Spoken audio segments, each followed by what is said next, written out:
Notre Dame fans, welcome back to another edition of Irish Breakdown Podcast. It is Thursday, May 6th. My name is Brian Driscoll. I'm the publisher at irishbreakdown.com. We're going to talk about a lot of different topics today, but I'll have to be honest with you. I think there's a great way for us to kick off the show, and if you're watching live, you're gonna love this. But Jason, I think that is the perfect way to kick off today's show. Absolutely agree with you. So here's the topics we're going to talk about today. We're going to talk first about the transfer of Dillan Gibbons, who announced today that he's leaving Notre Dame. We're going to talk about why that's happening. We're going to talk about what the depth chart looks like now with him gone and how this impacts the recruiting. Here's a quick preview. It doesn't.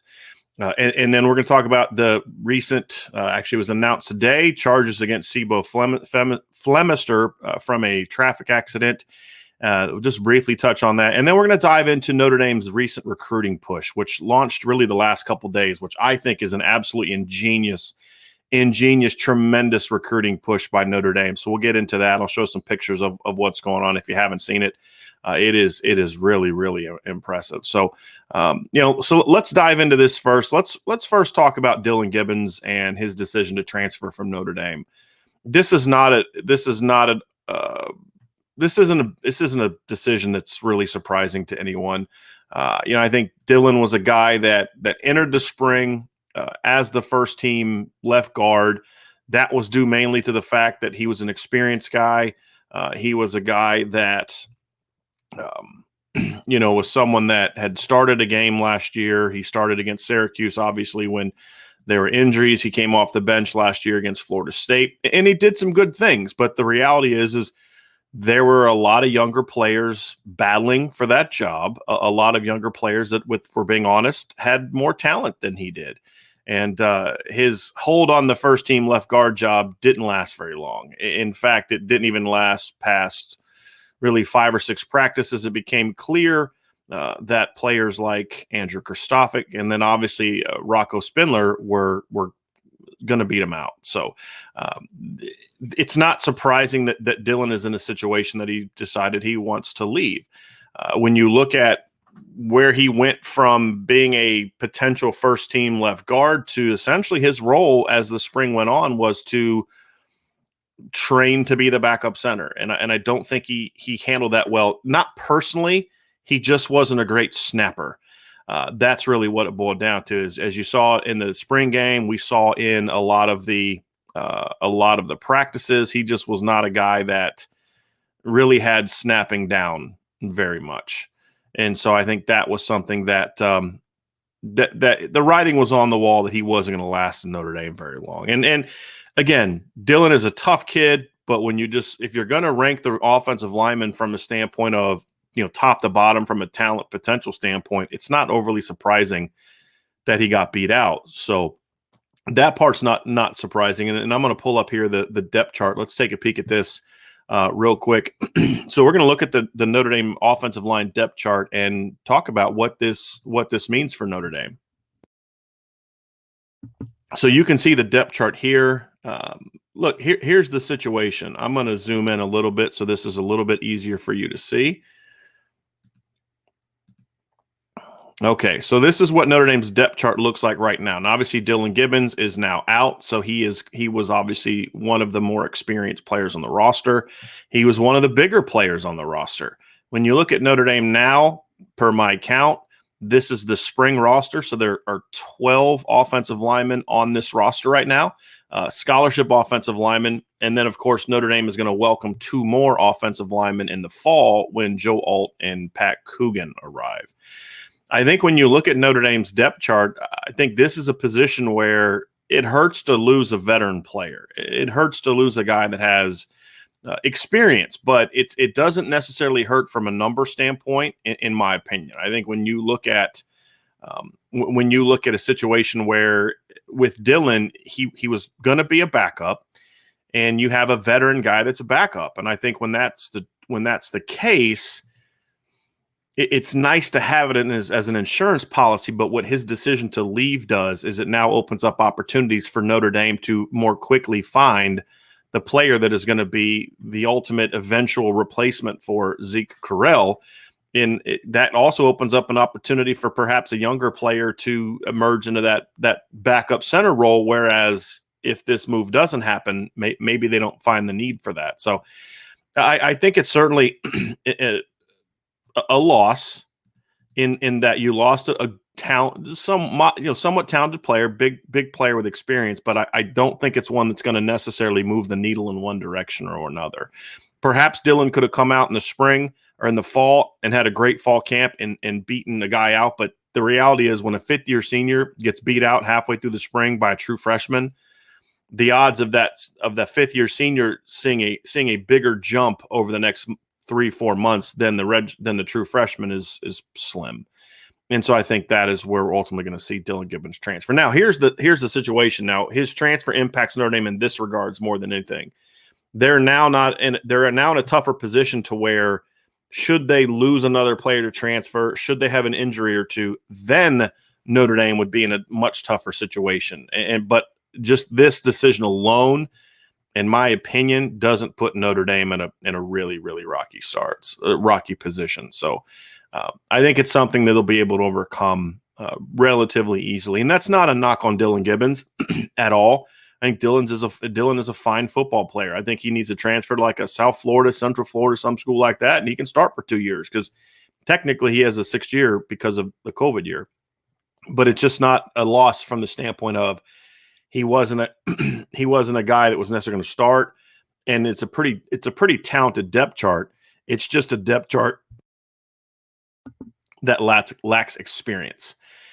And now there's more reps to be had by Andrew Kristofic, by John Dirksen, by Rocco Spindler, obviously, by Quinn Carroll. There's more reps to be had there as Notre Dame looks to find who their guards are going to be for the season. So that's it on the Dillan Gibbons standpoint. Again, as we talked about last night, I'm just going to go through a lot of stuff, talk about a lot of things. I'll get to questions at the end if y'all have them. If you have something you want to ask during the show before we get to the Q&A, feel free to do a super chat, and we'll bump you up to the top of the line and get that question answered. So that's where they're at for the offensive line. Now, the other thing that broke today was that running back Sibo Flemister was charged with a misdemeanor. Let's going to pull it up here real quick. Let me find it here real quick. I'm going to pull this down so I can find it. He was charged with a misdemeanor today based on an accident where he left the scene of an accident. So I don't know anything beyond that other than this was reported by WNDU by Megan Smedley. I'll just pull it up here real quick. And essentially, it just says that he fled the scene of an accident. He got in an accident at 3:00 in the morning on April 25th, and when the cops got there, he was gone. So there's a potential that he's going to be charged. I would imagine there's going to be some sort of internal, as Brian Kelly always handles these things, some sort of internal punishment for Sibo. I don't know if that's going to just be running laps. I don't know if it's going to be a more strict punishment, community service, or something along the lines of where suspended for games. I don't know the answer to that. This is still pretty early. As the article stated, Notre Dame has not commented, and this just came out really just this afternoon. So this is still a developing situation. Now let's get to what I wanted to really talk about, which is this massive recruiting push that Notre Dame has started. And I have to say, I have been super impressed by what Mike Elson has done as he's gone through, as he's taken over the recruiting coordinator job. We've seen an emphasis in recruiting areas change. We're seeing Notre Dame hit certain parts of the country a little harder. We're seeing, especially on defensive staff, that is really, really going to make a push to land a great class. We're seeing a lot more cooperation amongst coaches. We're seeing a lot more teamwork amongst coaches, a lot more everybody being on the same page, which was a problem before from people that I've talked to. So the pot of gold that we saw on St. Patrick's Day was a really good move. A lot of the Zoom things that they're doing are good. They're getting Brian Kelly more involved in recruiting. And I think Mike Elson is having a hand in that, a big hand in that. And one of the things that I was concerned about when this whole name, image, and likeness thing came up one of my concerns was, how would Notre Dame handle this? Is Notre Dame going to sort of be we're not supporting this, we don't believe in this? Jack Swarbrick had said some things, but, how would Brian Kelly, how would the program handle it? Hey, we don't want to put anyone above the team. There's all types of ways that coaches can respond to this name, image, and likeness thing that could hurt the program. And there's ways that you can respond to it. They're going to help the program. And I've been really curious about what Notre Dame would do, because as I've written before in the past at irishbreakdown.com, Notre Dame is in a unique position in which this name, image, and likeness thing is actually something that could help Notre Dame from a recruiting standpoint in regards to how it goes against those big schools that a lot of people, including myself, perceive to be, doing some underhanded things financially to get players to go to school there. And so Notre Dame has this unique brand, this powerful brand behind it. And are they going to use that to benefit their players? And what we're seeing is that Notre Dame is starting this new push that is going to do, it's really a two-pronged thing, three-pronged thing, really. Number one, it's a billboard push, a physical billboard push. It's a social media blitz that started today. And it's also the coaches, from my understanding, the Notre Dame coaches have been on the phone today calling high school coaches in all those areas, like all the top high school coaches in all those areas. And it's basically saying, hey, look, we're Notre Dame. We're our history, our tradition. You also know our present, two playoff appearances in the last 3 years. Look at all the kids that we just put in the NFL. It's Notre Dame building on the momentum, and that is so important. And I love this push. And so that's it. But now it helps in two areas. The first area is this is a great recruiting tool. Look, whatever your opinion of it is, whether you love it or you hate it, it's really not for us. It's for 16, 17, and 18-year-olds in these areas.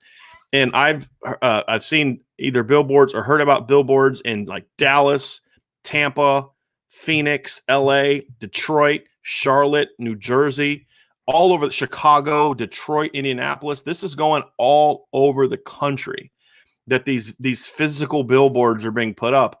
And it's just such a great thing. And I'm gonna pull one of these up. This is one in St. Louis of Kyron Williams. Now, there were a couple in St. Louis. There was also one of Gabriel Rubio. You can see that here. This is a physical, literal billboard of Kyron Williams. And it's a pitch of, hey, I'm from St. Louis, and I chose Notre Dame, and here's why. And essentially, that's what the push that Notre Dame is. This one is in New Jersey. This is the Adamiola twins. This is a picture that their father took and sent to me.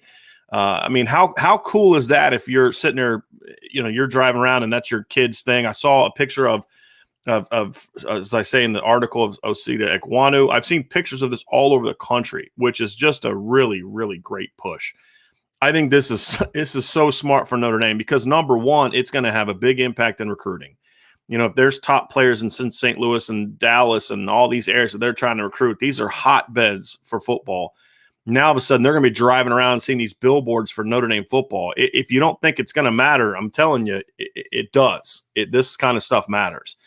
It's a great push. But here's the other part of where it's important. This is Notre Dame's kind of first salvo of saying, hey, this branding thing, we're on board and we're going to help our players. If this is something that's going to benefit our players and we're going to help the branding of our players. Now, they can't get paid off these billboards, and there's no revenue being generated from these billboards. They're just advertisements, essentially. But what this does is this is a great recruiting tool for the players or for the team, because they're going to say, hey, look, we're Notre Dame. We're one of the biggest institutions, not just in America in sports, but in the world. I mean, about Notre Dame. You travel all over the country, people tell me that people know about Notre Dame. And now you're getting this kind of big push from Notre Dame. Hey, we're going to build you up. We're going to build your brand. And so you're not just, it's like a bunch of Notre Dame players fighting to get the car dealership in South Bend, the Jeep what's it, Gurley Leap Automotive, right? It's not like the whole Notre Dame team trying to see who gets the benefit from there. This is a push where, hey, we're going to go back to your hometown. And that is where a lot of these things could be attractive for these players. So I think this is just a brilliant move by Notre Dame. And this is the second thing they've done. This is obviously taking it to another level than the pot of gold. But we saw that with the pot of gold, where we're really seeing Notre Dame embrace the digital age when it comes to recruiting. And that was a concern of mine. I think it took them a little while to get going. They started doing some things this offseason. I think that they've gotten more and more creative with Elston in charge. I think they're even pushing it even more. I absolutely love what they're doing with this recruiting push, and I think this is going to pay off in a big way. And I really loved how they targeted certain big areas, but they didn't go, because here's the other concern of it, right? Is you do something like this, but you kind of do it like halfway. You do like 5 to 10, and you kind of get it in areas where you already have success. But they're going all over. I mean, they're, like I said, Phoenix. They're going to Dallas. They're going to Tampa in Florida. I mean, this stuff matters. I'm telling you, I've recruited teenagers for a long time. This kind of stuff matters. And I think it's just a brilliant move by Notre Dame. So I think it's going to help. I think it's going to be big for Notre Dame. So that's kind of what's going on right now with Notre Dame football. And we're going to find out, I think, pretty quickly how this push is going to help. And I think it all leads into, it's all building on top of each other towards these June visits. So now you got these boards up. I'm not sure how long they're going to be up, but you got these boards up in these big cities where these kids that Notre Dame are trying to get on campus are going to try to come from. So, you're trying to get some of those kids from IMG. Guess what's close to IMG? Tampa's right around the street. There's a lot of big-time players in the Tampa area. You're trying to get more involved in Texas, so now you got this big billboard down there. You're trying to get Anthony Lucas down from Arizona. Well, guess what? Now you got this big, giant billboard down in Arizona. So I think these things are excellent. I think they're amazing. And I'll be honest with you, I've been a little surprised by the fan reaction by it. I have not seen a single negative comment about it. And normally when Notre Dame in the past has done these sort of outside-the-box things, people kind of get a little, hey, this isn't something that, they did in the past, whatever. But this to me is a great move for Notre Dame. And Jay says the billboards are genius. I agree, but it's not just the billboards, right? And that's the thing I like about it is it's the billboards plus it's a situation where it's the push where they're calling high school coaches. Hey, look, I'm so and so. I'm your regional coach. We're really trying to get in your area. It's a player-driven push, meaning it's not, Brian Kelly's face on there saying, hi, I'm Brian Kelly. I'm the head coach of Notre Dame. Come play for me. It's kids that are on these players' level. I mean, a kid from St. Louis is going to relate more to Kyron Williams and his story than they're going to relate to Brian Kelly. That's just Nathan. That's true of Lincoln Riley, Dabo Sweeney. That players are always going to relate better to people they're closer to their age than they are to us as older people, at least myself as older people. I can't say that everybody's an older person. So I really like it. I think this is certainly a great push. And I think we're going to see a lot more of this kind of stuff. I think this is something that's going to be huge. Liam Gamey asked, any initial reaction from kids about the billboards?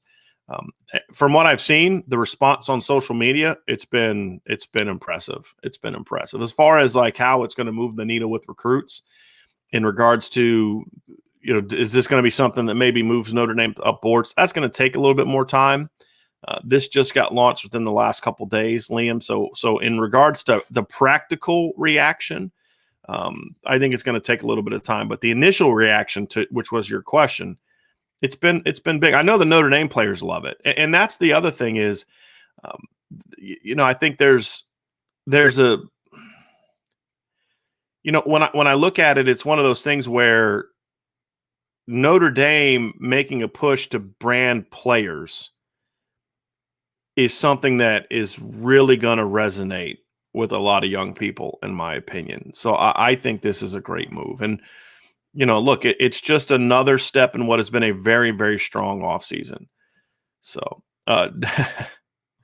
Dynasty ISP, can we get a billboard in California, preferably near an In-N-Out? Well, if there's one in LA, my understanding is that there was a billboard in LA, and if it's in LA, there's a chance it's by an In-N-Out, at least based on the areas in LA I've been to in the past. So, anyway, so that's where we're at today. So now at this point in time, let's open it up to questions. If anybody has questions, we can talk a little football. If you guys want to talk more about the offensive line and just kind of where things stand, we can do that. Let's, I think that would be something that would be wise to do. We can look at the depth chart and just where things stand. So fire away with your questions. I'll get to those here as we go through it. Otherwise, we'll be a little bit quicker today than we we have been in the past. But I just wanted to kind of to discuss those things and share my initial thoughts on just where we're at right now. So Sean Terry asks, are O-line development and wide receiver use now the two areas in which we most badly need change?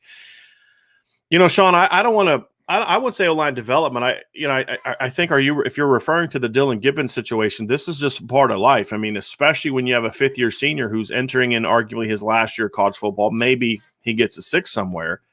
This kid wants to play, and he got beat out by better players. And I don't know if it would have been any different if Harry Hiestand was here. I think the only thing that would have been different if Harry Hiestand was here, I think we should all be able to agree that Coach Hiestand is a guy that was an excellent developer of players. I still think Dillan Gibbons gets beat out. I think the question would have been, would he have gotten beat out by a true freshman, or would he have gotten beat out by an Andrew Kristofic or Quentin Carroll or somebody along those lines? I think that would have been a more fair question about development. But, I think development is something that I'm going to hold off on until we get to the fall. I mean, look, I didn't like what Coach Quinn did in 18 and 19. Very critical of him. I thought he did him and Chris Watt combined to do a great job in 2020. I thought Notre Dame did a very good job this past season.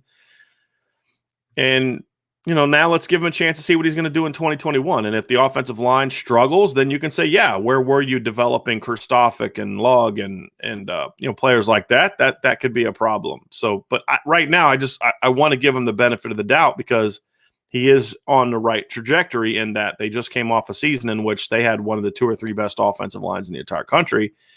And it was a group that really fueled the entire offense and really is a big reason why Notre Dame went 10-0 in the regular season this year, because obviously defense helped, but the offensive line was a big part of it too. Wide receiver wide receiver development is an interesting conversation and how the receivers are used, because I think it is a development issue. I think receiver is a position that ultimately, and I talked about this in a radio show recently, where ultimately, people say, well, look, Miles Boykin panned out and Chase Claypool panned out, and Javon McKinley had a great final year. And I think my issue is cream is always going to rise to the top, right? I mean, if you have the talent, eventually you're in a system long enough, you're going to pick up enough things to where if you're talented enough, you're going to be successful. But I think if you go back and read a lot of the criticisms that NFL scouts and NFL draft analysts make about Notre Dame receivers in recent seasons, and it was a big criticism of Chase Claypool, and it was a reason that I said it when he was coming up. I told people, I said, there's a reason people don't think he's as fast as he is, because his route technique needs a lot of work.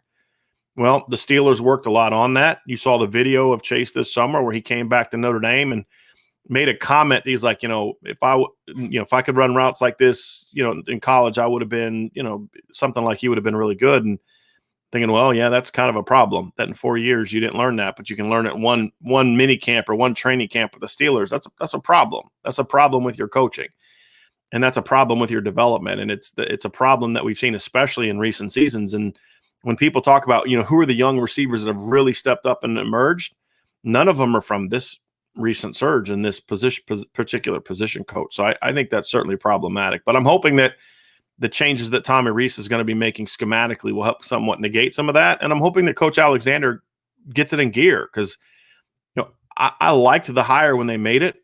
He had a good reputation as a position coach. I don't know if developing young players was a problem at other places.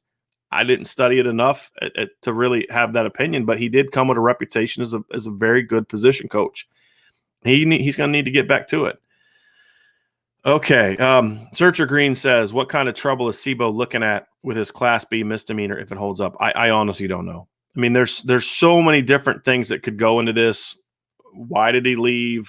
What caused the accident that we don't know answers to? I don't want to speculate on. It's not fair to him to do that. But, we just have to learn a lot more about this in regards to your question. And you followed up later in regards to what it means for Notre Dame.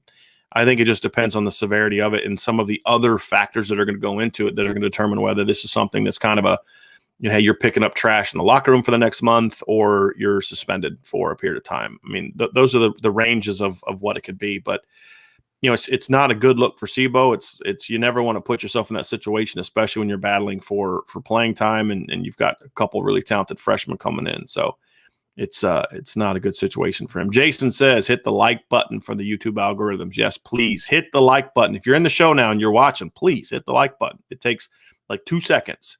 Hit the like button, and it helps us grow our channel. Okay, Connor Patton asks, now that we're in a transfer era, should Notre Dame recruit some guys who are okay with supporting roles? I think they've always done that. And I think that's why we've seen Notre Dame have less transfers, because they have recruited so many developmental players. Look, the expectation for a Jordan Johnson or a CJ Williams or Tobias Merriweather or Michael Floyd, or, go down the list of highly ranked players that Notre Dame has recruited, more often than not, their expectation of playing time early on is going to be different than, a 3-star player that's kind of excited where Notre Dame was his biggest offer. And, he understands he's going to need some time. And I don't think that's necessarily going to change in the transfer era. I think Notre Dame has always done a good job of it. Well, not always, more so in recent seasons. We've seen Notre Dame do a very good job of balancing out the classes, with the exceptions of the 2020 class, which completely struck out at linebacker and safety. Outside of that, in recent years, we've seen them, hit the numbers at all positions, but also not just hit the numbers with a lot of highly ranked guys, perception-wise, but guys that they say, hey, look, you're a guy that's going to come in, we're going to build you up, we're going to get you where you need to get to. And those players have had enough patience to be effective. But I also think that at a lot of positions, Notre Dame has not been afraid to play freshmen. We've seen them play freshman running backs at times, not a ton, but at times. We had Michael Mayer play this shit last year. He was more of an anomaly at tight end. We've seen Robert Hainsey started as a true freshman offensive lineman. Blake Fisher is going to start as a true freshman offensive lineman. Myron Tungavaloa, Kurt Hines, Jason Adamiola are all guys that are currently on the roster now that, off the top of my head, played as freshmen, not just a snap here and there, but were key parts of the rotation. So Shane Simon and Bo Bauer were very important special teams players as freshmen. Tariq Bracy played as a freshman. Kyle Hamilton played as a freshman. So the freshman issue that I've been so upset with has been more of a specific position problem. And it's really about 2 positions. It's quarterback number 1, which I'm not as upset by. That's more of a redshirt freshman problem, but more so the receiver problem. And the fact that we've consistently seen, especially under this current coaching staff, this has been a problem. Because again, people point to TJ Jones and they'll point to Kevin Stepherson. And I say, well, there's a long list of players that have signed with Notre Dame, and you can only point to 2 that played as freshmen. And there's been some years that Notre Dame's had some pretty mediocre receiving corps after their top guys. So it's not a good argument, first of all. And it's always a bad argument when you have to find an anomaly or an exception to a rule and then try to make that the rule. That's a very poor way of arguing, number 1. And number 2, the person who was responsible for coaching those 2 players that did play as freshmen are not here. So it really has no basis. It's a different offensive coordinator. It's a different wide receivers coach. So it's a really irrelevant argument if we're being honest about it. So I do think that position specifically needs to be improved. But overall, Connor, I don't think Notre Dame has a big problem of playing freshmen. And I think that especially on defense, as you're getting into more of a situational football and you're getting into more, waves of players, you're going to see more and more and more playing 8-9 guys up front, playing 5 guys at linebacker, playing 4 corners in a game, playing 3 to 4 safeties in a game. I think you're going to see a lot of that. Offensively, I think is where they're going to need some work on that. Okay, here we go. Big Jim, this is kind of mean, but it's also kind of true. I shouldn't be laughing at that. John A1 says, let's see here. John A1 says, I understand where Gibbons is coming from. He thought he'd be the guy this year, and he just wants to play. Tough loss for Notre Dame, seeing he's on one of the few guys with some experience. Good luck to him. John, that's where I'm at. Like, I have no ill will towards Dillan Gibbons. I get it. He wants to play, and more power to him. I completely understand. I also understand, and I also appreciate where Notre Dame has come from. So let me tell you something. Notre Dame coaches are just like anybody else. If they want to manipulate the roster, they can manipulate the roster. And here's what I mean by that. You can give Dillan Gibbons first-team reps and then rotate Rocco Spindler in there or you can move Rocco Spindler to right guard. There's things you can do to make Dillan Gibbons happy because you want him to come back next year and you want that depth. Notre Dame could have easily done that. Teams do that all the time in the spring. Hey, we know if we play this freshman, this young player over this guy, he's going to leave. Well, if we wait till August, he's not going to leave in August, most likely. Notre Dame could have played that game, but they didn't. They chose to be honest about it. They chose to say, look, Rocco beat you out. We're going to put Rocco there. And now Dillan gets a chance to go play somewhere else. And he is the ninth player to leave since the season ended. And some of them are situations like this where it's like, look, you're a victim of circumstance in that you happen to be in a position that's very talented and very deep.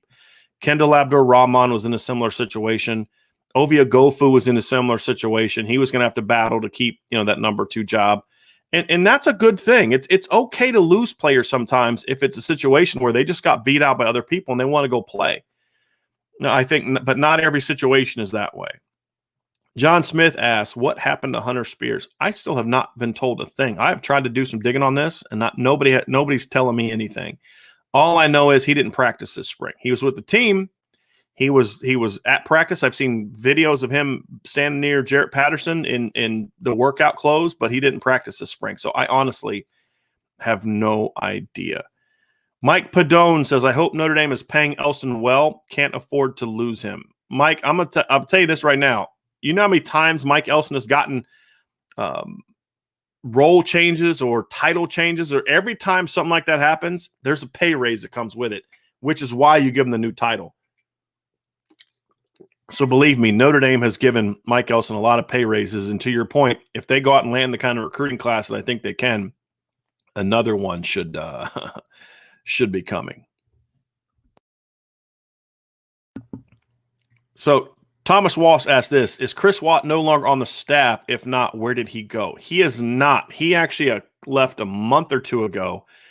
He is now the full-time offensive line coach at Tulane, working under their first-year offensive coordinator, Chip Long. So there's a couple names you should recognize. But he's now a full-time coach. He is their main offensive line coach at Tulane, and it is a big loss.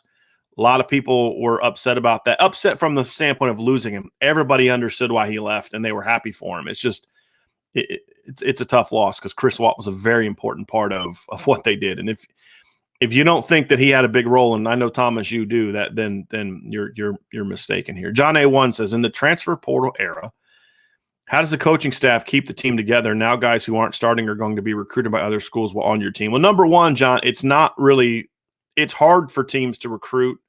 They're going to be more picky and choosy about who they're recruiting because you're still not allowed to recruit players until they enter the portal. And so you have to be careful of it. You can't just do a full-out recruiting, but you can do it. But it's more targeted, this guy, that guy. But how you keep guys on your team is you build relationships with them. You build trust in them. You create a situation in which they know that they're going to get their opportunity. And then if that time doesn't come, when they transfer, they're going to transfer at the right time. What you want to do if you're Notre Dame is you want to say, hey, make sure guys are on track to graduate early. Make sure they're on track to graduate 3 to 3.5 years. So that way when guys leave, they can transfer with a degree and still have 1 to 2 years of eligibility remaining. I think that's an important thing for Notre Dame. And I think that's why it's so important, John, to how Notre Dame recruits in the first place. One thing that I give Brian Kelly a lot of credit for over the years when it comes to recruiting is not something necessarily that he's done, but the messaging that he's demanded of his coaches. I have been told many, many times from Notre Dame coaches that one thing that Brian Kelly has always done is he says, hey, we're selling Notre Dame first. We're going to sell our program. We're going to sell our coaches. We're going to sell our schemes and all those kind of things. And this has been especially true in the last 4 or 5 years, that you're going to sell Notre Dame first.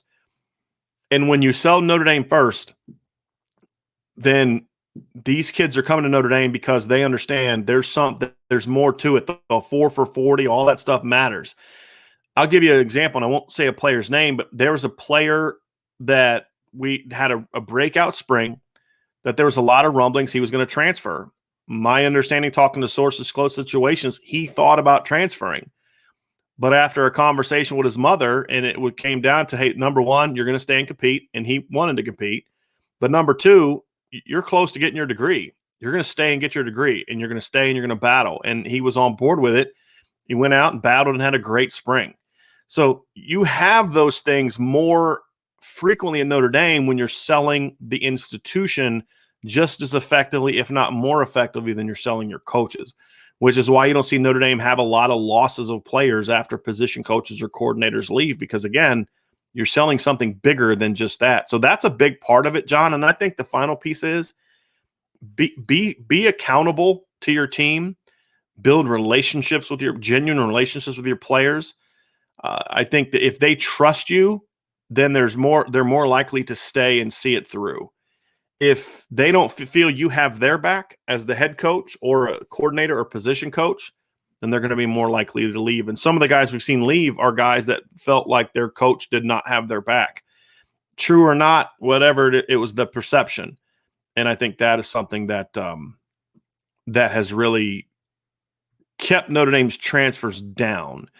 And again, yes, they have 9 transfers, right now on the front since the offseason, 10 if you count Jameer Smith, who left the team during the season, but then announced he was transferring after the season. But you look at those guys, they're going to Power 5 schools for the most part. Jafar Armstrong went to Illinois. Colin Grunhard went to Kansas. Ovia Gofu went to Texas. Isaiah Rutherford went to Arizona. Jack Lamb went to Colorado. And then I would imagine Jordan Johnson's going to go to a Power 5 school as well. So, these are desired kids. It's just a lot of them. Jafar Armstrong, buried on the depth chart. Kendall Abdurrahman, buried on the depth chart. Micah Jones, buried on the depth chart. Colin Grunhard, his situation a little different. Jack Lamb, buried on the depth chart. Isaiah Rutherford, buried on the depth chart. So, those are transfers you're okay. You don't ever want to lose kids, but those are transfers you can live with because, look, the kid battled. He got beat out, and there's a better opportunity for somewhere, and stayed through the season, battled it out, competed, and then he made the move at the right time, which was in the offseason. Kevon McPherson says, the Elston Freeman recruiting duo is building a dynasty for Notre Dame. Makes me hope Freeman has the head coaching job in his future sights when Kelly retires. I think there's a lot of Notre Dame fans that feel that way.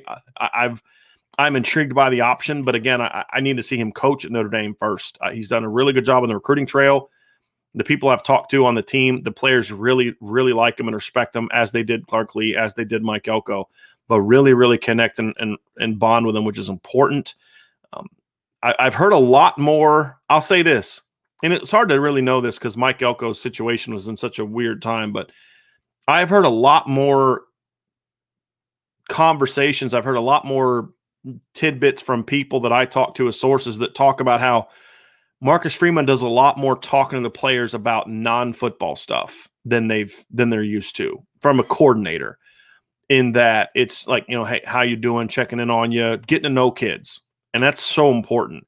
That's not important just from a defensive coordinator standpoint, but that's important from a building up your reputation and showing your character to the people in the program, but then the people at the school that say, hey, look, this is a guy that cares about his players. He's a successful coach, successful recruiter. He's got all the things you look for, comes from a big program, played the NFL, all the things you look for for a potential head coach. Because as a coordinator, he's always going to have one big black mark on his resume, and that's he's never been a head coach. So you have to make sure you're shining in all those other areas. And so far, Marcus Freeman is doing that. Now we just got to see that he can coach in the fall. That's going to be the big thing. Okay, this has been asked before. Brandon Krim, who would be your choice? A good choice if Dell gets replaced? Not going to say he's going to be replaced. And I've said this before, Brandon. I don't really have anyone. There's a lot of good receiver coaches out there. I've talked before about Tyron Carrier, who's the coach at Houston, just because I've followed him a little bit closer because I liked what he did at West Virginia. If Coach Alexander, needed to be replaced at some point in time, if I was Brian Kelly, and I don't even know if he would do this because he's been in the NFL so long, but I would call Curtis Johnson in New Orleans. I think Curtis Johnson's the best receivers coach in the business. He was the receivers coach back at Miami when they had oh, goodness gracious, Santana Moss, Reggie Wayne, Andre Johnson. He was a phenomenal. He was someone who I studied when I got into coaching receivers. I had some videos of him, and I would watch practice tape of Miami players and then how he taught routes. And I mean, he is a phenomenal, phenomenal coach. But and you see what he's doing with the Saints. So I would call him, but I have no clue if Coach Johnson would have any interest in coming back to college or coming to Notre Dame. But that'd be something that'd be very, very interesting to see if he's going to do that. So D-Rock, here we go. Yeah, this is great, D-Rock. So 24/7 Sports points to 4 games that may decide the championship year. Notre Dame is listed as 4 of them. I'm going to pull that up because this was hilarious. Let's pull this up here real quick so people can see this. So this is what he's talking about. It was basically a chart here from 24/7 Sports on Twitter, on social media, and it shows 10 games that could decide the national championship, right? That will shape the playoff race, okay? Notice a pattern here? See a lot of those interlocking NDs in there, don't you? And this was funny because it's just one of those things where it's like, oh, Notre Dame needs to join a conference and it's off schedule. But you know, it was the games they chose were a little interesting. Obviously, the North Carolina game down here. There's a lot of hype about how good North Carolina is going to be. USC is considered, along with Oregon, the contender for the Pac-12. Wisconsin, Notre Dame. I think that one's more from the Notre Dame standpoint. And then, of course, Cincinnati, Notre Dame was 3. I thought that was very interesting that game was higher than Oregon, Ohio State. But, to me, when you look at it, you say, that's a situation where Cincinnati has to run the table. And a win over Notre Dame gives Cincinnati a great opportunity to have that resume builder to go out there and earn a playoff bid. So I thought that was very interesting to see that one on there. But there's some good games. And if I'm looking at this correctly, 3 of those 4 games are at home for Notre Dame. Cincinnati's at home, USC's at home, and North Carolina's at home, and then the Wisconsin game's in Chicago. So they're all close by. So Notre Dame's big games this year, with the exception of, I think, Florida State is a road game, but most of their Stanford's on the road, but I don't think Stanford's going to be that great. So I think this could be very impressive. The home schedule this year. Dynasty ISP asks, can you compare the 2018 secondary to this coming season secondary to 2018? We only had Love, and this season we only have Kyle Hamilton. In 2018, Notre Dame didn't only have Love. Notre Dame had 4 NFL players in the secondary. That was one of the best secondaries in the country. I've said this to people in the past, and I don't know if you've heard it or not, but I have some friends in the coaching business, and I have some people connected to coaches in the ACC. And the word in the ACC, this was leading up to the game and after the game, the word that I heard from coaches is that Clemson was telling their friends in the coaching business that they were more worried about Notre Dame than they were Alabama because of how good Notre Dame's defense was that year and because of how good the secondary and the defensive line especially were that year. And if you look up to the point when Julian Love got hurt, Notre Dame was locking them down. Well, then when he goes down, they started picking on Dante Vaughn, and they had some success. But Alohi Gilman got drafted. He's in the NFL. Troy Pride got drafted. He's in the NFL. Troy Pride in the final 7 or 8 games of the year had better numbers than Julian Love. He allowed fewer completions, fewer yards per completion, and a lower completions percentage. So I would strongly disagree that in 2018 they only had Julian Love. This year it's more of a case that they only have Kyle Hamilton, but that's because there's a lot of unproven players outside of that. Clarence Lewis is still just a sophomore. Tariq Bracy has to learn to be more consistent, get his confidence back. Houston Griffith has to prove he can be a ready-to-made player. I loved what I saw from Cam Hart in the Blue Gold game, but he's got to prove in the fall. So there's certainly a lot of question marks. And thank you for hitting the like button, by the way. That's a very important part of this. But I think there's a lot of question marks about this secondary. And it's still my biggest concern about this defense heading into the season. I'll say this, though. I'm more confident today than I was when the spring started because, one, I thought Houston Griffith had a good spring. I thought he was good in the Blue Gold game, even though he wasn't tested a whole lot. Played solid football. He was in position a lot. He was where he needed to be a lot. Was taking away routes. I thought Justin Walters capped off a good spring with a great performance as far as providing depth. I thought KJ Wallace had a good spring, and he had a real good, real solid Blue Gold game. He provides depth. So I feel better about it. And again, they didn't have Kyle Hamilton out there. And I thought Cam Hart played really well. And I was told about halfway through spring, kind of end of spring, people were saying, Cam's really coming along. He's playing a lot more confidence. The light has kind of gone on. And then I thought he played very, very well in the Blue Gold game. So That was very impressive. And then Searcher Green follows up, our young secondary may surprise people this year. They need it to. They need it to. It's got the potential to do it, but they just have to finish. Okay, let's see. I got some more questions here. All right, Tommy Leonard, recruiting question hypothetical. How do recruiting rules apply when a coach has a nephew or son who's highly rated? Example, if Elson had a 5-star DN son that all the big programs want. I honestly, Tommy, have no idea how that works. None. I mean, I would imagine you can't make the kids start paying rent, right? So I honestly don't have a clue how that goes. And I do believe it's different for a child than it is a relative. I think when it comes to a relative, you have to be more careful. But when it's your child, I honestly don't have a clue. Audrey Masuga says, what percent does the blame lie in these transfers? Are the kids not being coached well enough? Are the kids not working hard enough, etc.? So number one, I want to dispel with this whole kids aren't working hard enough thing. And I'm not saying you're saying that. You're asking a genuine question, and it's a good question, Audrey. But there's a lot of talk about how, well, so-and-so didn't work hard enough. That's why it didn't pan out. And look, you have no clue. You generally speaking, have no clue if a kid's working hard enough. I think a lot of these situations, Audrey, it's different. It's different for every kid. Notre Dame's had 10 kids transfer, 9 left after the season, 1 left during the season. And every situation was different. Colin Grunhard's situation was completely different than Dillan Gibbons' situation. Jordan Johnson's situation was completely different than Kendall Abdur-Rahman's situation, and on and on and on. And every situation's different. And I don't think every situation deserves blame.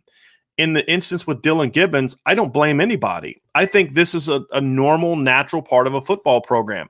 You have a good player, and Dillan Gibbons is a good player, who gets beat out by an even more talented younger player. That's just part of the deal. And when you're a coaching staff and you're looking at building your offensive line from scratch, which is what Notre Dame is doing this spring, and you say, hey, look, yes, Dillan's got more experience, but we're trying to take the long game view of this. Dillan's maybe better today, but will he be better by September 5th? Will he be better by October 2nd? Will he be better by, November 20th? Will he be better by the time we get to the playoff? And you say, I don't think that he will. So let's give this young kid a chance to develop because the young kid's far more talented. That is a good situation. That means you recruited well, you recruited a talented player, and he beat out a player that doesn't have his talent level. I don't think there's any blame for that. I've discussed about the blame with Jordan Johnson. There's blame to go all around to everybody. I felt the coaches deserved more of it. I don't blame anybody for what happened with Kendall Abdur-Rahman. Kendall got in a bad situation in that he was a converted quarterback that got moved around a lot because of injuries and COVID. Because of COVID, Notre Dame's running back depth chart got wiped out in fall camp. There's one guy left, from what I'm told. And so they had to move Osita to running back for a while. Osita Ekwonu, they had to move Kendall Abdur-Rahman, and he was a kid that couldn't afford to move around. And so that put him behind the 8 ball amongst a really deep receiving core. And there's just better players ahead of him. I think you could say that if there was some blame to go around with his situation, it was that you are on a coaching staff that we've talked about doesn't have a receivers coach that does a very good job working with and developing younger players. That's a problem. That's especially problematic for a guy like Kendall Abdur-Rahman who needed to coach. But again, I don't think even if you had a really good position coach there, I don't know if his situation would have changed because they have a really deep loaded receiving core. I think Jack Lamb's situation was one. I'm not going to get into it, but there was some blame that went around in how he was treated that didn't work out. That's not necessarily the case with Ovie Oghoufo. So every situation is different, and every transfer is not a negative thing for the program. Every transfer is not a this is bad and this coach needs to get blamed or that player did something wrong. Sometimes it's just, hey, he got beat out by a better player. He wants to still go play.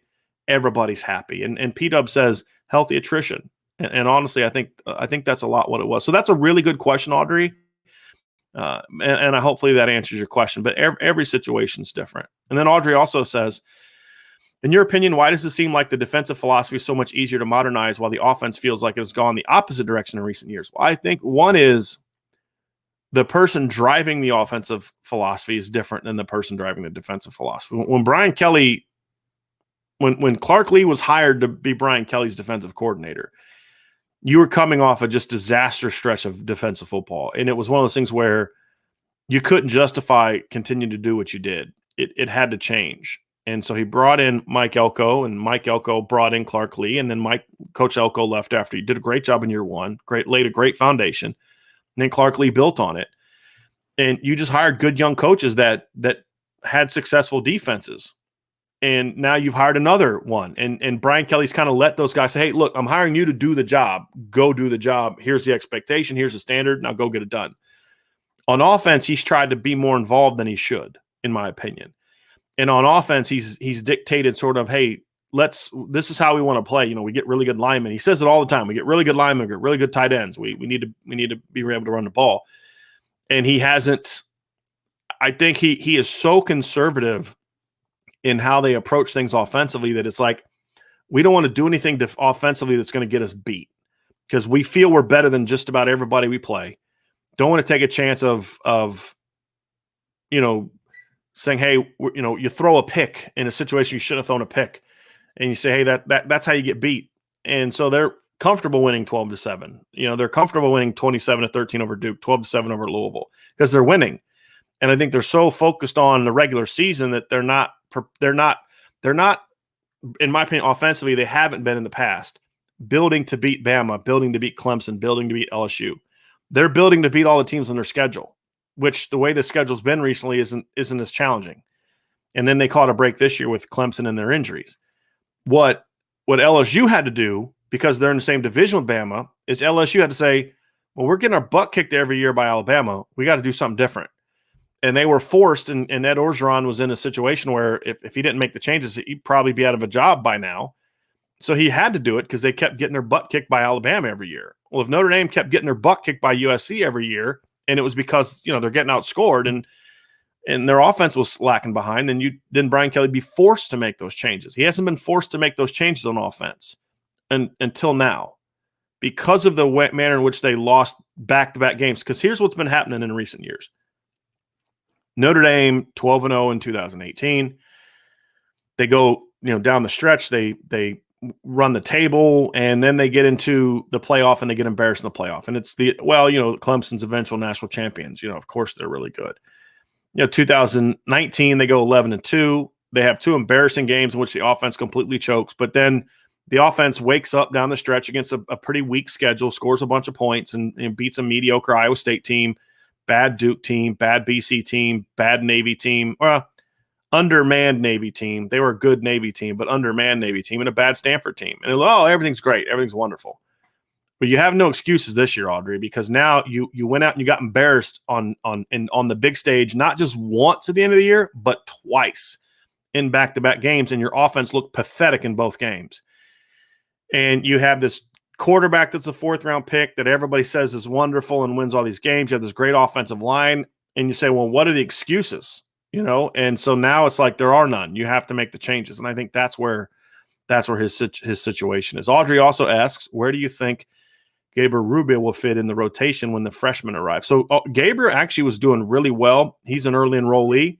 He was in here this spring. I was told he was doing very well. He was working for a rotation in the at 3 technique before he hurt his arm. I think Coach Kelly said he had like a hyperextended or something like that.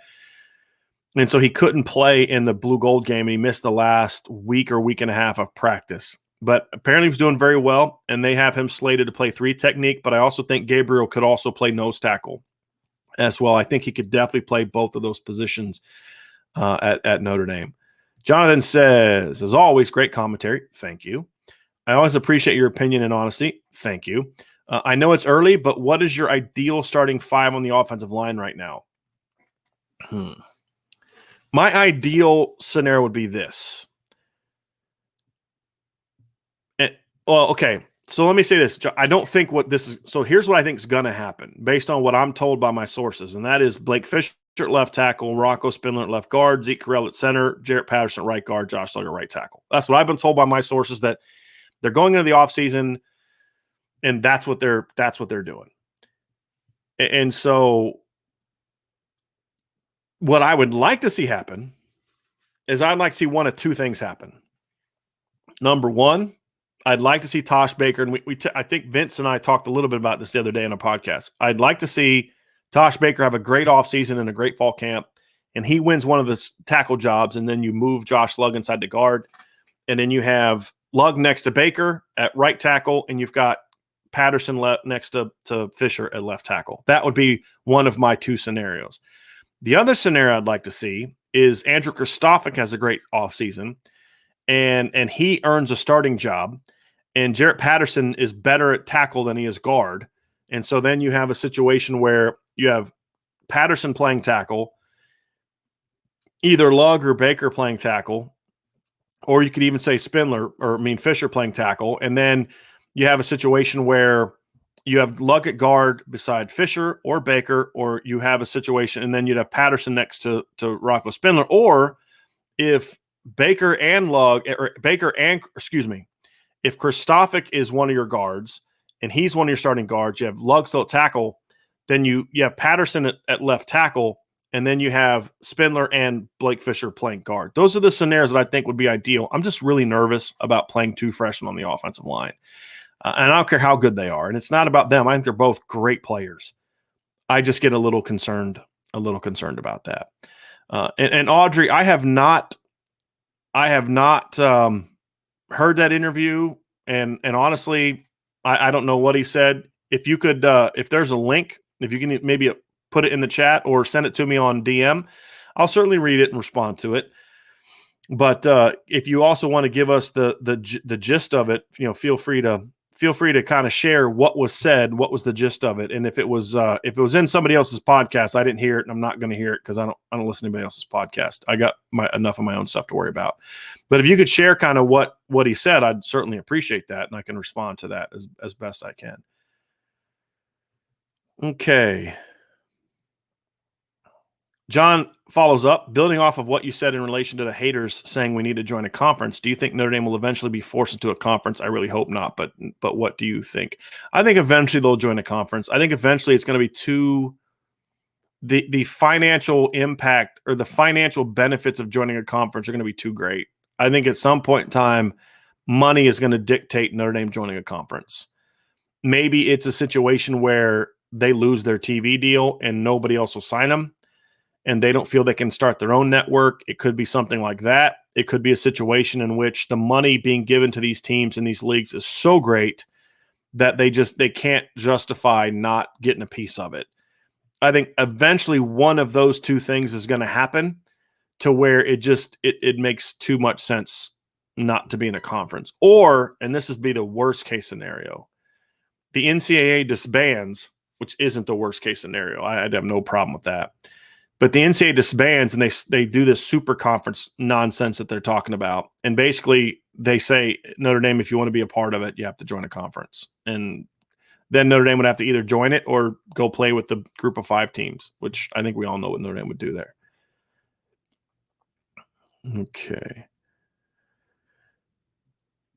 Okay. Octavio Roche.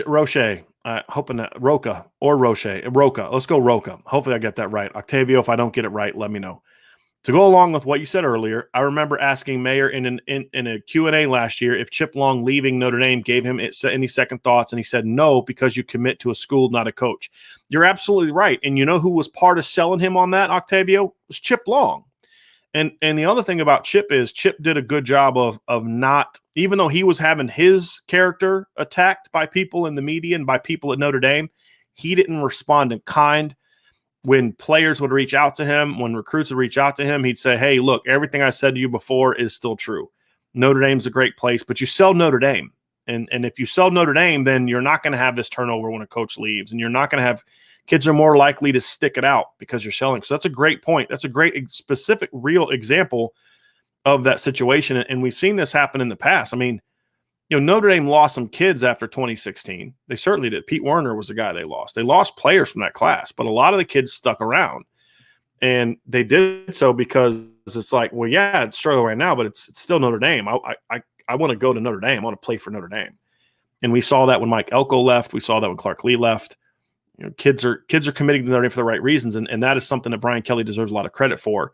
because he does demand on the recruiting trail that, yes, you can sell yourself and your scheme and that relationship. That's all important. Trust me, I'm not saying they don't do that. What I am saying, however, is that you have to sell the program first, and that's important. Maddie K says, with Gibbons transferring, does this mean Spindler gets a start at one of the guard positions? Also, if Notre Dame goes undefeated this year, which will not be easy, how close of a gap has Notre Dame made to the top 4? Okay, 2 parts of that. So the first part, Maddie, I don't think Gibbons transferring ensures that Dillan Gibbons is going to start, because Dillan Gibbons wasn't playing guard anymore. If you go back and look at the last at least 5 or 6 spring practices, I don't know if I ever saw Dillan Gibbons at guard. I only saw him at center. He was working at center. I think Spindler is in a battle right now with Andrew Kristofic. That's the battle that's been raging. So early in the spring, they were cross-training Andrew Kristofic at center. Well, then they finally moved him to guard and let him stay at guard, which is what was needed, and they moved Dillan Gibbons because he wasn't going to be in the mix to start anymore. And so now Rocco goes into the offseason in pole position at left guard, but he's going to have to hold off Andrew Kristofic, and I don't think that's going to be easy. And I personally would love to see both of them play. I would have no problem if Notre Dame did at left guard what they did in 2021, what they did at right tackle in 2017. I think there'd be some merit to that, mainly because also Andrew Kristofic needs to get a chance to play. Rocco needs to get a chance to play because you got to build depth. You've got one of your starting guards is likely coming off of if Jarrett Patterson stays a guard, is coming off a major foot injury. You're going to lose Josh Lugg after the year. You may lose Jarrett Patterson after the year. You need to play Andrew Kristofic, number 1, so that he stays, but number 2, and most importantly, because he needs the work. That's where Notre Dame has not done a good job in recent seasons, because their offense, they don't blow people out. They don't get a lot of reps for their backup offensive linemen, and that's been problematic. All right. And then the last part. I don't think another undefeated season does anything to move the needle for Notre Dame. Been there, done that. Brian Kelly's had 3 undefeated regular seasons now at Notre Dame, right? 2 in the last 3 years. That part of the gap has been closed. Notre Dame is a legitimate top 5 to 7 program, no doubt about it. Now, maybe they're not top 5 every year, but when you look at the consistency that we've seen the last 4 years, to me, they're a top 5, in my opinion, they're a top 5 program. I think you could argue maybe they're 6 or 7, but for me, they're top 5 from just over the course of the period of time. Yes, LSU has a title, but LSU's had more down years. I'm talking about consistency. I think they're top 5. But I don't think the gap closes at all, Maddie, because we've seen that. And to go undefeated this year, they're not beating any of the teams that are above them. They're beating all the teams that are behind them. The only way Notre Dame is going to close the gap on those programs is to beat those programs. And they took a step last year by beating Clemson. And I don't care who was out for Clemson. That was still a big win for Notre Dame. That was still a program-defining win for Notre Dame. But it got negated not by the fact that Trevor Lawrence didn't play or Tyler Davis didn't play or James Skalski didn't play, but by the fact that you had to play them again with those guys and they spanked you. That's what hurt Notre Dame. And that's what, to me, erased all the positive vibes from that November 7th game. They got to win those games. And honestly, even a close loss would somewhat do it with an Alabama or a Clemson. But at some point in time, they've got to start winning those games. And they have to especially start winning those games on the biggest stage of them all, which is the college football playoff or a major bowl game.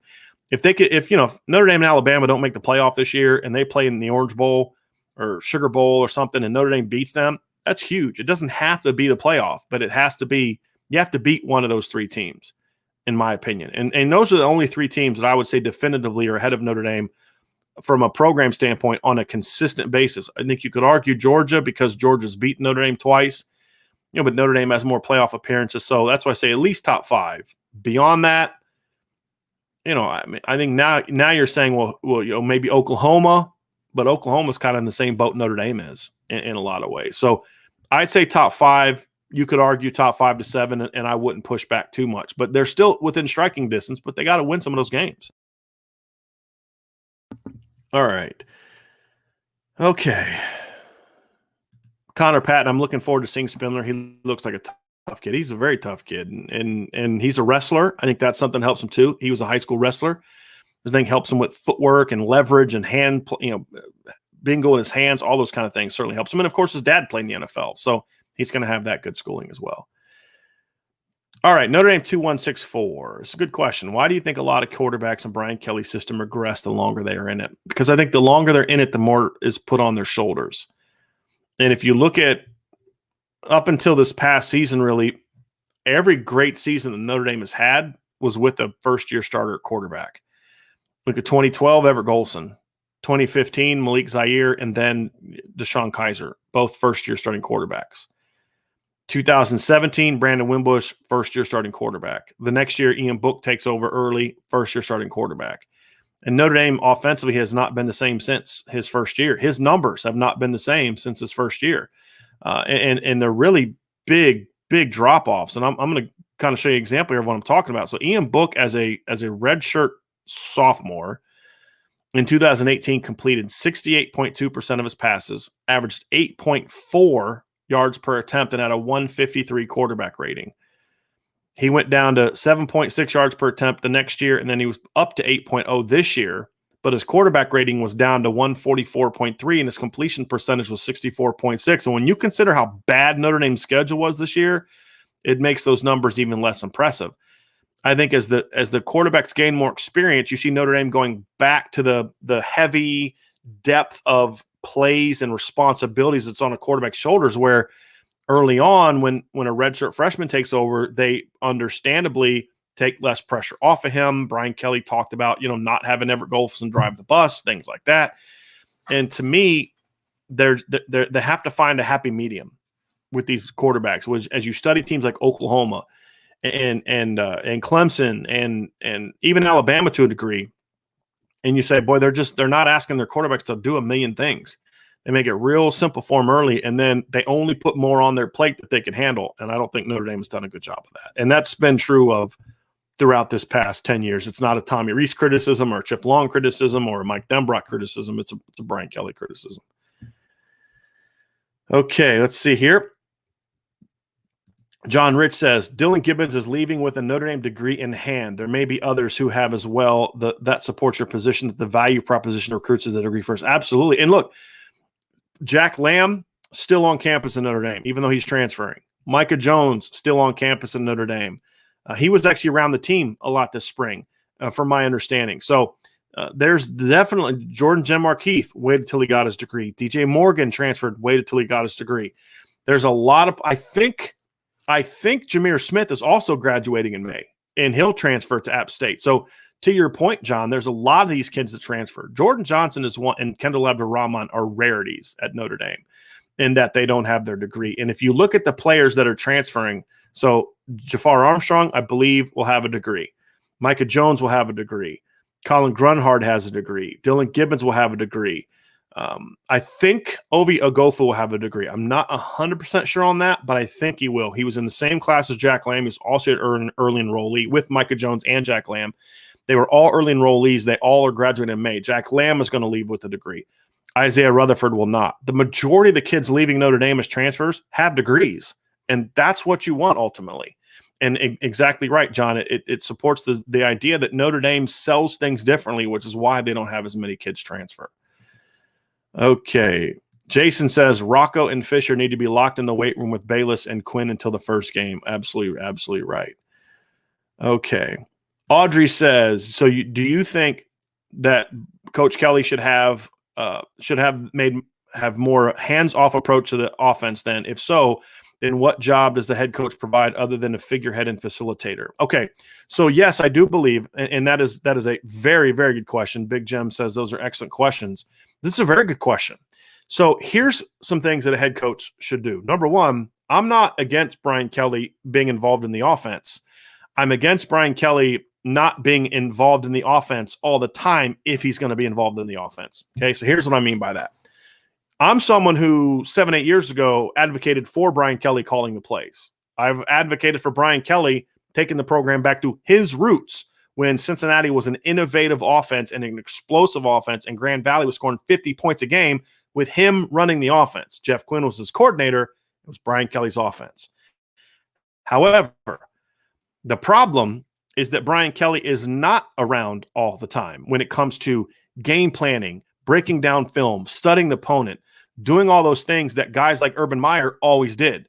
when Urban Meyer, who had always had a say in the offense and a say in the defense and was responsible for overseeing that things were implemented the way that he wanted them to, it was still, you're hiring coaches to carry out your vision. You're laying out the vision, and then you oversee it. But if you're going to be criticizing, if you're going to be making suggestions to the quarterback or to the coordinators or whatever, or making calls, then I need to know that you're in the film room studying just as much as the coordinators are. And that's not happening. That's just a fact. That's not happening. Okay.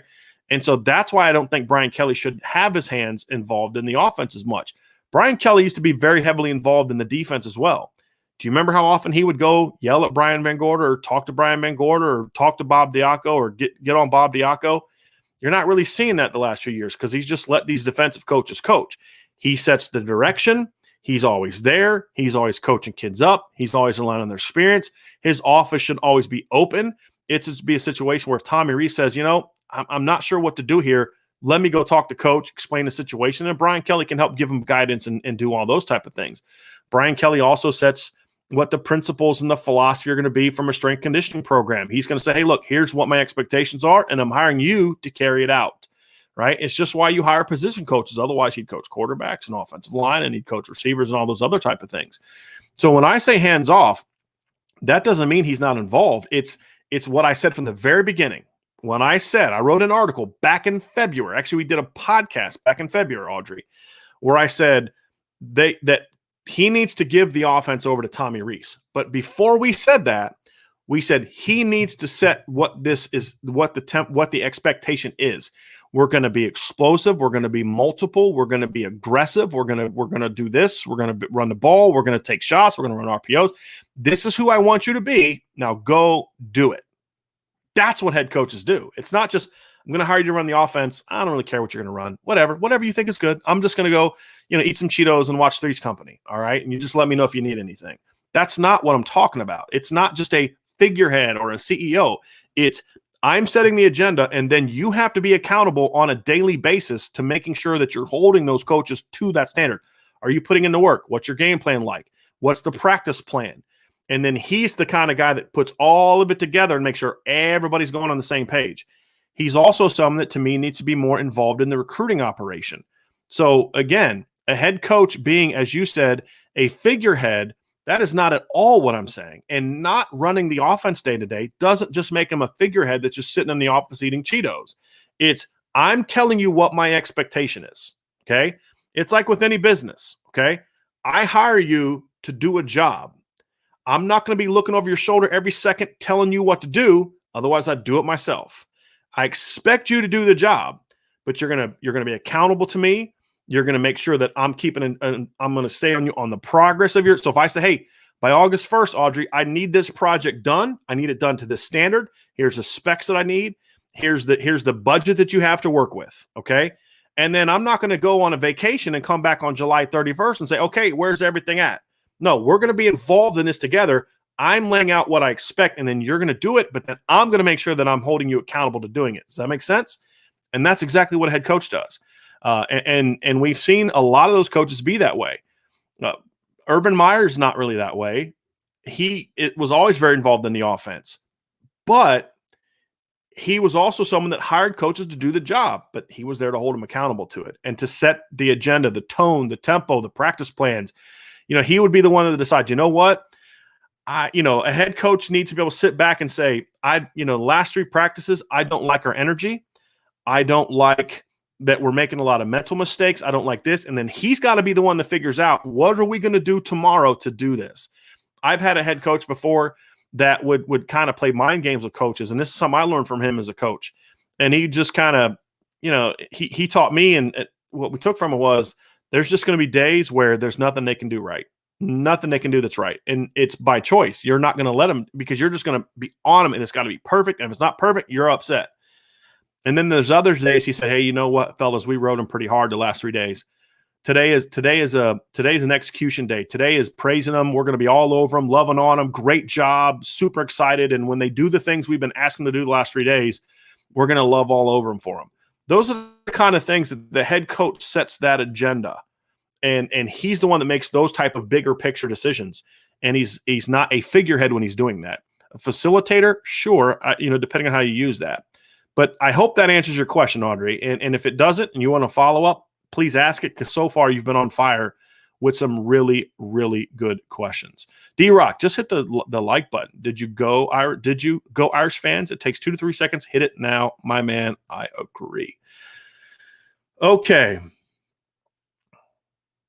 All right, so Audrey said that Miles said Dell helped him develop as a receiver and a man, and said that he was one of the best receiver coaches he's ever had and doesn't get enough credit. Okay, what other receiver coaches has he had?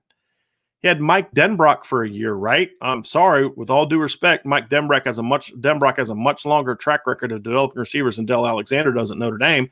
But what's he supposed to say?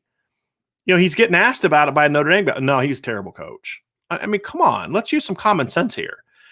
You can say whatever you want to say, but the fact of the matter is, I've been doing this a long time. I'm watching what's going on at Notre Dame. I'm watching what's going on in other places.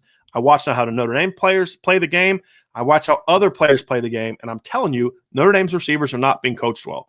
You don't have to believe me if you don't want. And I don't really care what Miles Boykin says. I think he kind of has to say that kind of thing. And I respect him for doing it. Just like Jordan Johnson in his decision to transfer says, I thank Coach Kelly and thank everybody. Well, if everyone is so awesome and so wonderful, why are you leaving? He's doing the respectful thing and the right thing. But also, how does he know any different? I mean, come on. He had that's all he knows. So I don't put a lot into that. But I do appreciate you sharing. Okay. So, okay, but then you had Claypool talking about learning three moves off the line, in which, look, Miles is a very smart, respectful young man. And I'm sure that him and Coach Alexander had a great relationship. And I've never banged on Coach Alexander for, not being a good guy. I've said quite the opposite. So I can understand why players would respect him. But what I'm telling you is consistently, year after year, we're not seeing the talent being developed the way that it needs to be. I'm just telling you. And, we can agree to disagree, and that's great, and I appreciate you asking the questions, but there's a reason I'm harping on this, and I don't like it because I advocated for Coach Alexander to be hired, meaning I supported it, not that Brian Kelly cared, but as far as on my work, on my product, and my site, I've always said that I thought it was a good hire. He just needs to step up and do the job, which is why I've also said not to fire him. Number one, I don't do that, but number two, I don't think it's necessarily that. I think they need to figure out why he's not coaching here the way he has in the past and get it fixed. Okay, Jacob Dunn, were the O-line struggles in the spring game due to a drop-off in talent among this group? I don't think it's so much a drop-off in talent as it's a drop-off in experience. And also, spring game, and Vince talked about this, you didn't have your projected starting five together. They were kind of split on two different teams, and your best offensive lineman didn't play. So that's why I'm just not overly concerned about what happened in the spring game. If we're hearing these same concerns halfway through fall practice, then I'll be more concerned. But look, it's a bunch of young players that have never played before or played very little, playing beside people that they've played very little with. Andrew Kristofic, for example. Okay, he's a junior, right? He played tackle at Notre Dame. He's learning a new position. Rocco Spindler's a first semester player. So is Blake Fisher. Quinn Carroll's now just a little over a year removed from year and a half removed from his knee injury. So there's a lot of guys learning to play together and learning new positions. And I think that's why you're seeing some of that. But I don't think it's a talent drop-off. But look, two players of equal talent, one's a fifth-year senior, one's a redshirt freshman. If they're of equal talent, the redshirt senior is going to look better. The fifth-year senior is going to look better because he has the experience to go with the talent. And that's what last year's offensive line did. I don't think it's necessarily that there's more physical talent. It's just the experience is going to allow that talent to be on display more consistently, if that makes sense. Okay. All right. John A1, if Notre Dame starts 3 freshmen on the O-line, Fisher, Spindler, Baker, being a redshirt freshman, 1, do you still favor Notre Dame over everyone on the schedule? Yes. And 2, will the line be a top 10 to 25 caliber by November? It should be. I mean, look, number one, do I favor Notre Dame over everyone on the schedule? Yes, I do. Because Blake Fisher was a top 50 recruit. Rocco Spindler was a top 100 recruit. And Tosh Baker was a top 100 recruit. Tosh Baker is now a second-year player. I think that then you have to say, okay, we have a young line, so we have to do things schematically to protect that line, which Tommy Rees talked about a couple weeks ago. And you say, okay, well, yeah, they're replacing those guys, but every team on the schedule has those issues. USC just lost a guy that got drafted higher than anybody else that Notre Dame had on the offensive line. North Carolina, who Notre Dame plays, lost 2,000-yard running backs and a 1,000-yard receiver, and their number 2 receiver, and their best defensive player. Everybody has players they're trying to replace right now. And if those 3 guys are playing because they're the best players, then that tells me they're very talented. And they're going to make some rookie mistakes, but they're still very talented. And I'd be hard-pressed to go through the schedule and find a defense that I could say, yep, that front 7 has more talent than Notre Dame's front 4 or front 5. I'd have a hard time believing that. Plus, I wasn't expecting the offense to look great right now. Will the line be top 10 to 25 by November? I have no idea, but it needs to be. And if it's not, that's a coaching problem. Plain and simple, that's a coaching problem.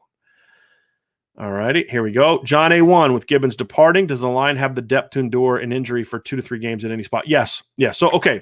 So this is a good question, John. And so let's pull this up. I'm going to pull the depth chart back up again, or the roster back up again. Okay. So let's pull this up and let's look through it. This is a very, very good question. Okay. Here we go. So this is what you have. This does not include the incoming freshmen, Joe Alt and Pat Coogan, who I don't expect to be part of this conversation. Okay. So this just involves the scholarship players. So let's look at it this way. Okay. So you lose Dillan Gibbons.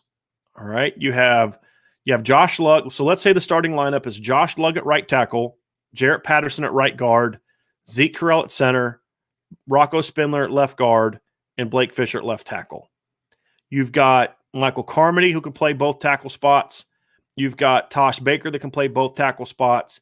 You have Jarrett Patterson, who could move out to tackle if he needed to as well. So that's 3 guys right there that could play tackle if you needed them to, if there's an injury. If you lose a guy to guard, it's even easier because let's just say Rocco sprains an ankle in week 2 and he's going to be down a couple weeks. You have Andrew Kristofic. You have Quinn Carroll. Both can do that. You could have a situation where they could move Josh Lugg inside the guard and put Tosh at right tackle if it was going to be a longer-term injury. I don't think you would do that for 2 or 3 games, which is what your question asked about, John. But let's just say hypothetically that Rocco goes down for a long-term injury and your next best guy is clearly Tosh Baker. You could then move either Blake Fisher or Josh Lugg inside the guard and just rework your line that way. So I think Notre Dame has talent, but it's not just about numbers, John. It's one thing to have. I didn't even mention John Dirksen, who's another guy that could find himself playing. Josh Lugg was a top 150 recruit. Jarrett Patterson's Notre Dame's best lineman. Zeke Correll was a top recruit. Andrew Kristofic was a top recruit. Quinn Carroll was a top recruit. Tosh Baker was a top recruit. Michael Carmody was a top recruit. Caleb Johnson was a 4-star player. So it's not just numbers, but it's quality numbers. Now it's just up to the Notre Dame coaches to build those guys up and coach them up and get them ready to play. But I definitely think the depth is good, and that's why I say the depth is fine now. What they can't afford is like another transfer of someone that maybe like I don't even want to get an example because someone's going to run to another YouTube channel and say that we're saying so-and-so is going to transfer. But if another guy that is in the 2 deep transfers and then they have an injury that's long-term, then you could get into a tricky spot. But they'd have to have a lot go wrong for them to get in a situation where depth becomes really problematic, in my opinion. Jacob Dunn says a 2022 offensive line of Fisher, Patterson, Correll, Spindler, and Baker could be scary good. I agree with that. Okay. Sergio Green says, I'm having a hard time seeing people think Tosh is ready after the blue gold game. 2 things about that. I'm not, and I don't think anyone else is saying he's ready right now. But I think there are things you could see from that game that you say there's talent there to work with. But number one. Number 2, it's a spring game. It's his first spring. That's the first spring he's been a part of. I don't care that he struggled. I care that he looks at the struggles and gets better. And I think there's some technical problems he needs to work on. He still needs to get a lot stronger. But I'm not saying that I think he's ready right now. I don't think Blake Fisher's ready right now. If Blake Fisher had to go play a game on Saturday against a real opponent, I'd be a little concerned. It's about getting him ready to play by September 5th. And I think there's certainly some things with Tosh Baker that you can work on and improve on to get him ready by that time. There's talent there, and that's what you see. I never expected them to be ready to go right now. Sean Terry follows up with his earlier question. When I asked about O-line development, what I meant was that Gibbons leaving now is potentially a bigger problem because we lack the strength of depth that we might have had if Hiestand were still here. I mean, you could maybe make a case that in 2021 Notre Dame or 2020 Notre Dame might have got like a third or fourth lineman. I mean, I think Notre Dame might have Pete Skoronski if Harry Hiestand was here. I think that's a legitimate thing. That's more of a recruiting thing than it is a development thing. And yeah, I don't think Jeff Quinn's done as good of a job coaching as Harry Hiestand. So I think there's some merit to what you're saying there, Sean. I would say, kind of what I said earlier, is let's see how Coach Quinn does in the fall. Because I think to ask a group of players to replace 5 starters going against the defense that they're facing every day, and that we saw in the blue gold game, expect them to look like world beaters by the 15th practice is an unfair expectation. If I wanted to say, I thought he was a bad hire and I didn't like the hire, and I'm looking for a reason to kind of bang on him to support my previous notions of he's not a good coach, then I say, yeah, let's bang on him and say he is doing a bad job and all that. But I just think that'd be really unfair, because the expectations for where they should be after 15 practices is a unit that's got some talent but still struggling. I never expect them to look like world beaters by the end of the spring. And I think that's where I say, like, if we're going to be fair, let's see what this line looks like in September, because there's still over 25 practices left between now and then, plus a whole summer workout schedule. We're going to coach these kids up, and they're going to take the whoopings they took in the spring, are going to then help them to carry out that on and get better in the fall. So you could be right. I'm not necessarily saying that you're wrong, Sean. It's just, for me, if I'm going to be fair and objective, I have to give Coach Quinn an opportunity to take this young group into the fall and see what he can get out of them. If we get to the end of the year and they're still struggling, then yeah, so that's a problem. You didn't do enough to develop Quinn Carroll in the past. You didn't do enough to develop Andrew Kristofic or Zeke Correll in the past, and that's on you as a coach. But I want to give them a chance to develop those guys first before I bang on them for not developing them, because I did not expect them to be developed by the 15th practice of the spring. All righty. John A1, Tosh could be ready by fall. He's been in the spot for 15 practices, 2 months. He can get better. Not the most likely thing, but it could. I mean, I wouldn't say it's not most likely. Look, y'all, this is his first spring. Okay. He's still a freshman in college. He's in his second semester of college. He was about 265 pounds, and he reported. He's going to be okay. I did not expect him to look like a world beater by the end of the spring. Let's see what he does in the fall. You would be surprised how many times young players go from their first spring and then they use that, go to the summer, go to the fall, and you see them make huge strides. I'm just telling you.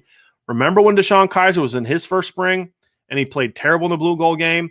And all these Notre Dame fans saying this kid's no good, he can't play, he needs to transfer, he's worse than Montgomery Van Gorder.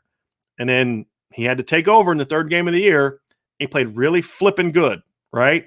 So let's just pump the brakes on making too many sweeping conclusions about a kid in his first spring, especially when the expectation shouldn't have been high to begin with.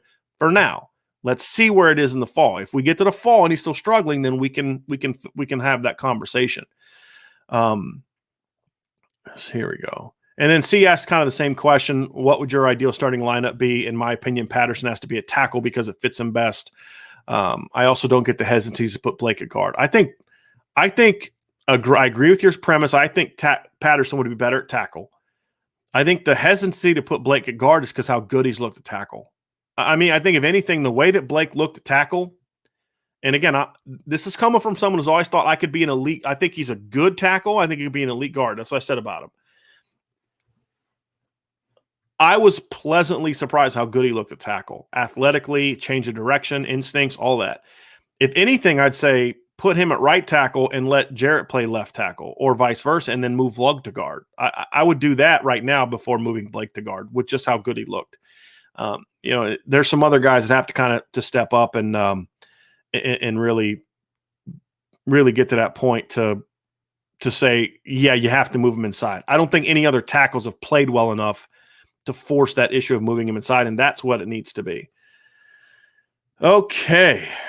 Thank you for the compliments, D-Rock. We'll always continue to try to do that. Otherwise, you just have to look at this the whole time, and that could be very, very disconcerting for how long these videos go.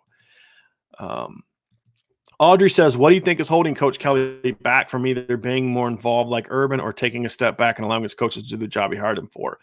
Again, I wouldn't necessarily say I want him to take a step back. I've never advocated for him taking a step back. I would just say allow your coaches to do the job. And then I've always advocated for he's the one that has to hold people accountable. You can't hold people accountable if you're taking a step back.